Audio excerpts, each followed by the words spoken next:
রেখেছি, 5 ওয়াক্ত নামাজ যথাসাধ্যভাবে আদায় করেছি। এর আগে একটা সমাজ আপনাদেরকে বলেছিলাম, এক সপ্তাহ যদি কেউ খৈনি খায় বলে বেশি খাস না, নেশা হয়ে যাবে।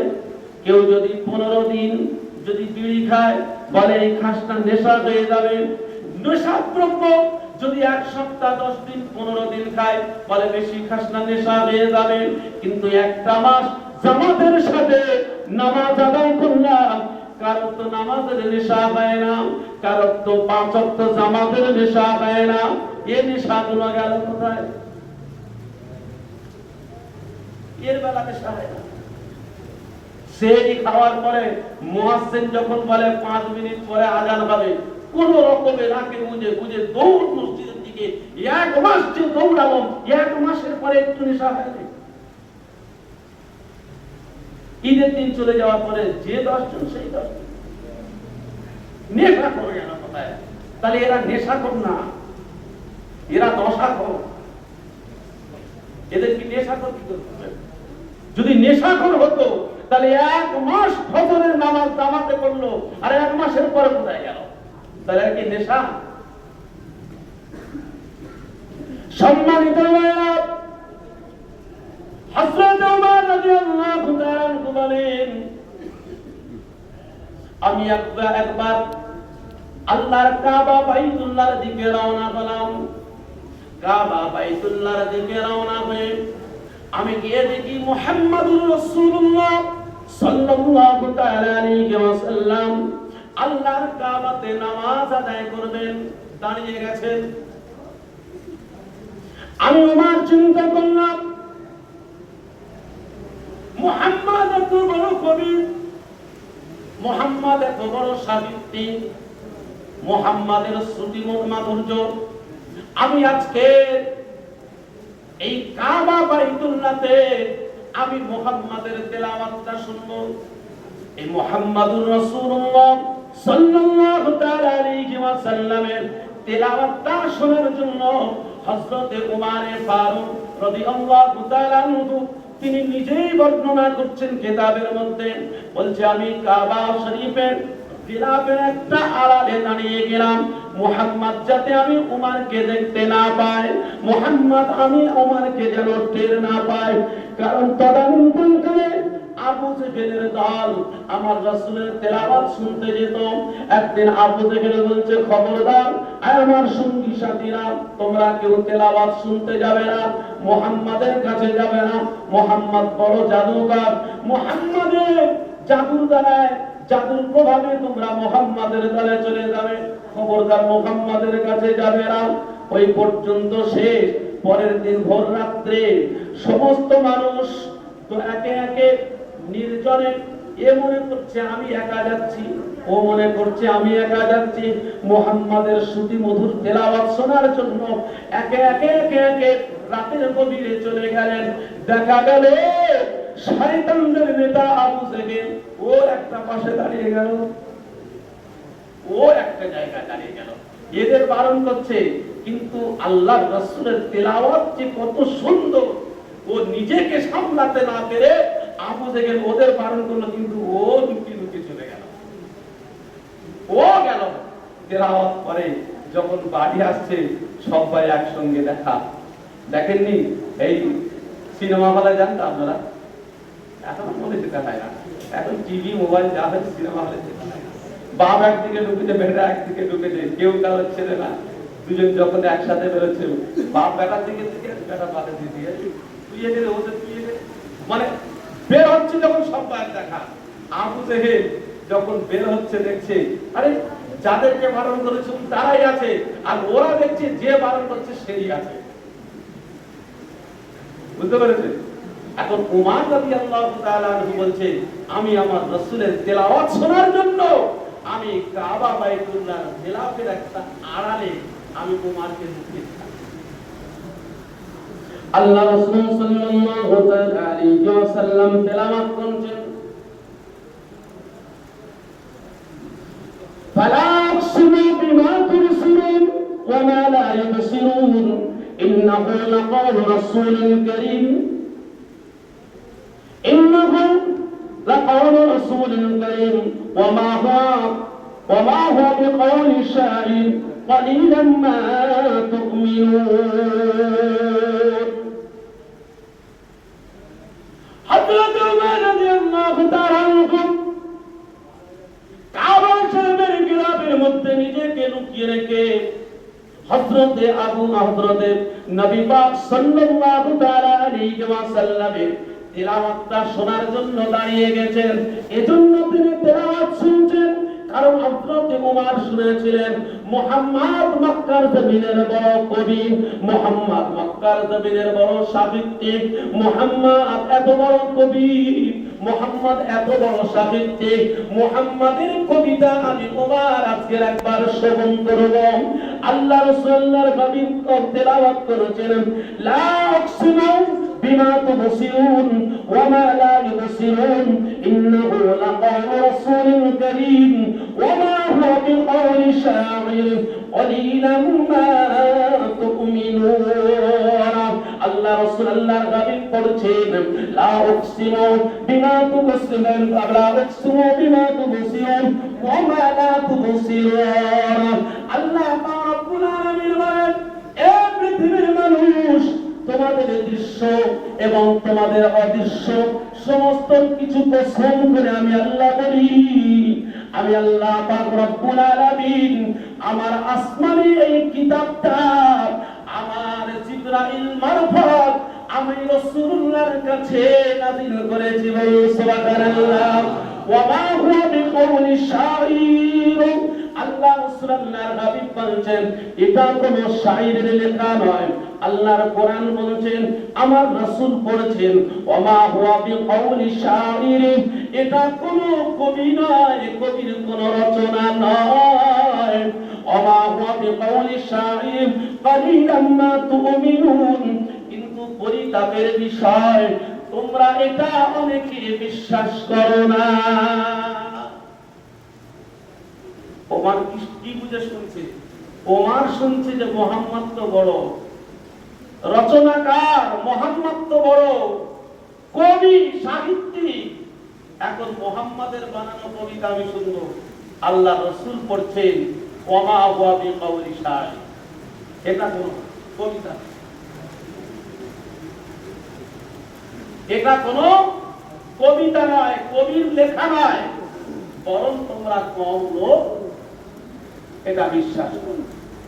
হযরত ওমর ফারুক রাদিয়াল্লাহু তাআলা আনহু বলছেন, ব্যাপারটা কি? এটা তো আমার মনের কথা, আমিই তো বললাম যে মুহাম্মদ কবি, আমিই তো বললাম মুহাম্মদ রচয়িতা, এখন মুহাম্মদ নিজেই বলছেন ওয়া মা হুয়া বিকাউলি শাইর। তোমরা অনেকে মনে করে এটা কবির, কিন্তু না, এটা কবির কোনো রচনা নয়। এখন ওমর রাদিয়াল্লাহু তাআলা আনহু এইবারে চিন্তা করছেন, তাহলে মুহাম্মদ জাদুকর, বলেন নাউযুবিল্লাহ। কারণ মুহাম্মদ যখন আমি ওমরের মনের কথা জানতে পেরেছে, আমি বলছি এটা কবি, আর আল্লাহ রাসূল বলছেন ওয়া মা হুয়া বিকাউলি শাইর, এটা কবির লেখা না। হযরত ওমর রাদিয়াল্লাহু তাআলা আনহু যখন এই চিন্তা ভাবনা করছে যে মুহাম্মদ কেমন করে আমার মনের কথা জানলাম, এটা তো আমার মনের কথা, নিশ্চয়ই তাহলে মুহাম্মদ কবি, কবি নয়, তাহলে মুহাম্মদ হবে জাদুকর বা গুণী। পরক্ষণে আল্লাহ রাসূল আল্লাহর নবী ওই আয়াতে কারিমার পরের আয়াত পড়ছেন, ওয়ালা বিকাউলি কাবিন ক্বালিলাম মা তাযাক্কারুন। আল্লাহ রাসূলুল্লাহর হাবিব আবার বলছেন, এটা কোনো গণকরের কোনো কথা নয়, এটা কোনো জাদুকরের কথা নয়, কিন্তু এটা কোনো জাদুকরের নয়, কোনো গণকরের নয়। তোমরা অনেকেই এটা তোমরা গভীর মানে শ্রবণ করো, কিন্তু তোমরা উপলব্ধি করতে পারো না। হযরতে ওমর রাদিয়াল্লাহু তাআলা আনহু বলেন, ব্যাপারটা হলো আরো দৃঢ় হয়ে গেল। আমি বললাম কবি, আল্লাহ রাসূল বলল কবির লেখা নয়। আমি বললাম এটা গণৎকার। আল্লাহ রাসূল বললেন এটাও গণৎকার নয়। হযরত ওমর রাদিয়াল্লাহু তাআলা আনহু বলেন, আমি যে ওই আয়াতে কারিমা পড়ে ঈমানের কালমা পড়ে নিয়েছিলাম, ইন্নানি আনাল্লাহু লা ইলাহা ইল্লা আনা ফা'বুদুনি ওয়া আকিমিস সালাতা লিযিকরি। আমি ওমর রাদিয়াল্লাহু তাআলা আনহু ওই দিনে ইসলামের আওয়াজটা আমি উমরের অন্তরে প্রবেশ করে গিয়েছে। ওই দিনে আমি উমরের অন্তরটা কিছুটা ইসলামের দিকে ঢলে গিয়েছে। সেজন্য আজকে আমি এই আয়াতে কারিমার প্রেমে পড়ে আমি আমার রাসূলের দরবারে চলে গিয়ে ঈমানের কালমা পড়ে নিয়েছি। সম্মানিত ভাইরা, এই কুরআনুল কারীম আল্লাহ রাসূল আল্লাহর হাবিব বললেন, আসিয়াম ওয়াল কুরআন ইয়াশফাআনি লিল আবদি ইয়াউমাল কিয়ামাহ। আল্লাহ রাসূল আল্লাহর হাবিব বলেন, এই সিয়াম এবং কুরআনুল কারীম কাল কিয়ামতের ময়দানে আমার আপনার জন্য শাফায়াত করবে, আমার আপনার জন্য সুপারিশ করবে।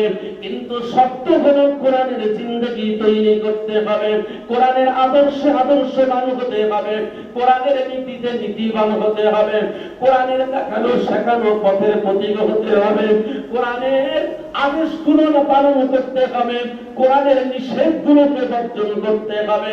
তাহলে কোরআনটাকে সর্ব অবস্থায় আমাদেরকে তেলাওয়াত করতে হবে। কোরআনটা তেলাওয়াত আমাকে আপনাকে সকাল সন্ধ্যায় করতে হবে, সকাল সন্ধ্যায় তেলাওয়াত করতে হবে, কোরআনকে বন্ধু রূপে গ্রহণ করতে হবে। তাহলে আমি আপনি যখন মারা যাব, দুনিয়ার জমিন থেকে সবাই চলে যাব।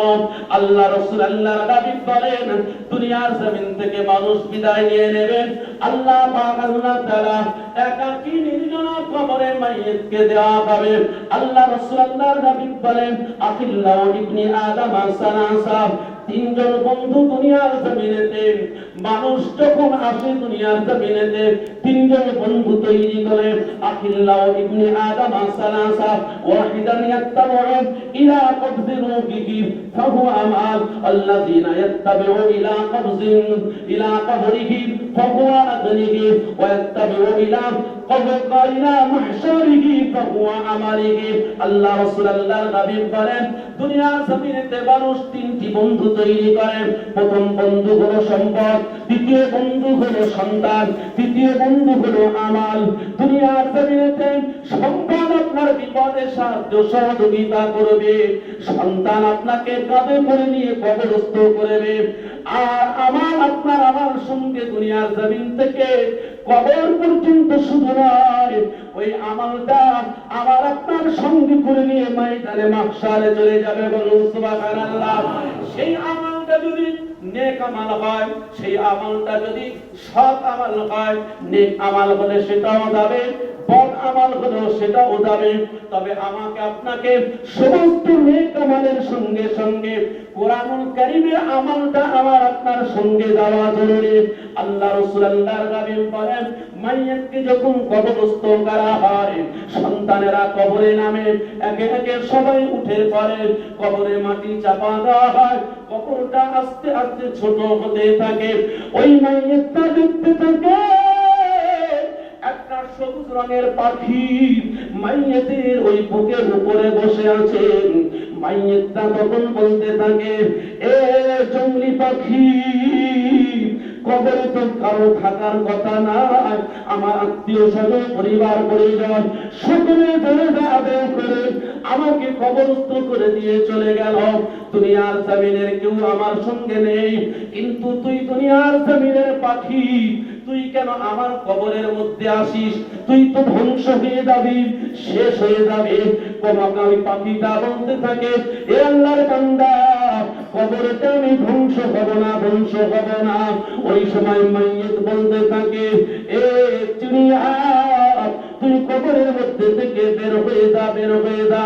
এই দেখ, ডান দিক থেকে কবরের ঢল চলে আসে, বাম দিক থেকে কবরের ঢল চলে আসে, ডান দিক বাম দিক থেকে কবরের মাটি এমন ভাবে পিষে দেবে, ডান দিকের পিঞ্জারা গুলো বাম দিকে ঢুকে যাবে, বাম দিকের পিঞ্জারা গুলো ডান দিকে ঢুকে যাবে, তার সাথে তোর জীবন নাশ হয়ে যাবে।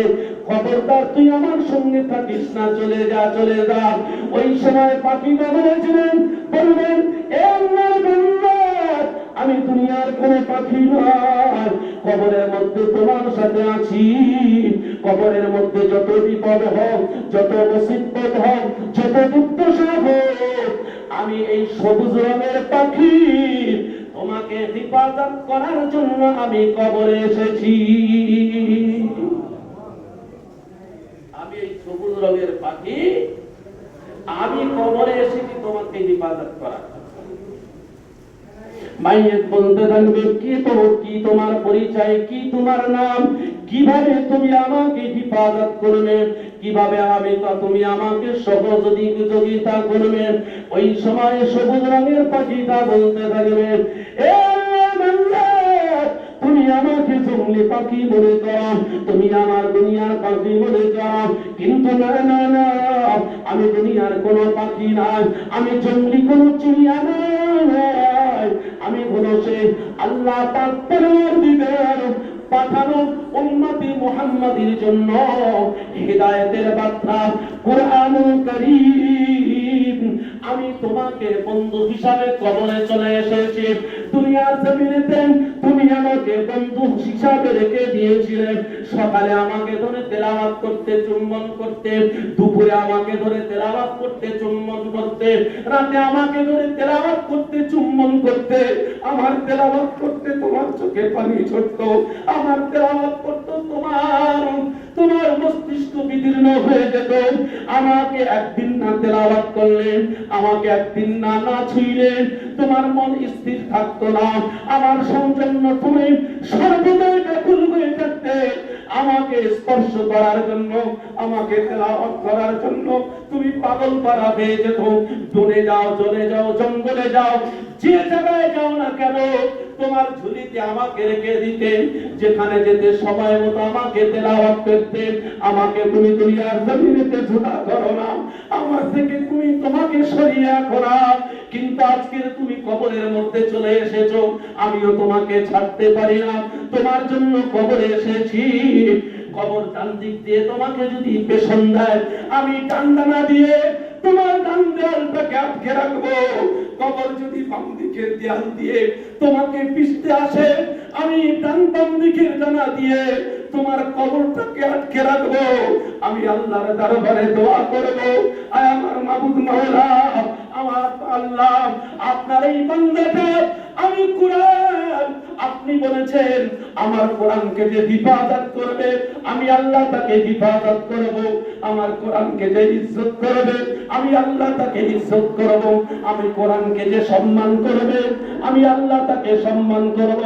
ইয়া রাব্বি আল্লাহ, যদি আপনার কথা সত্য হয়, আমি কোরআন আমার মহব্বতের মানুষের সঙ্গে কবরে এসেছি, এতক্ষণ পর্যন্ত আমি আপনার কোরআন এই কবর ছেড়ে যাব না, যাব না, যতক্ষণ পর্যন্ত আপনার এই বান্দার জন্য কবরেতে শান্তির বিছানা বিছানা হয়, আমি কবর অতক্ষণ পর্যন্ত যাব না, যতক্ষণ পর্যন্ত আপনার পক্ষ থেকে আমার মহব্বতের এই বান্দাটাকে আপনার শান্তির বার্তা না দেওয়া হয়, আমি কোরআন অতক্ষণ পর্যন্ত আপনার বান্দার কবর থেকে যাব না। তো সুবহানাল্লাহুম্মা সাল্লি আলা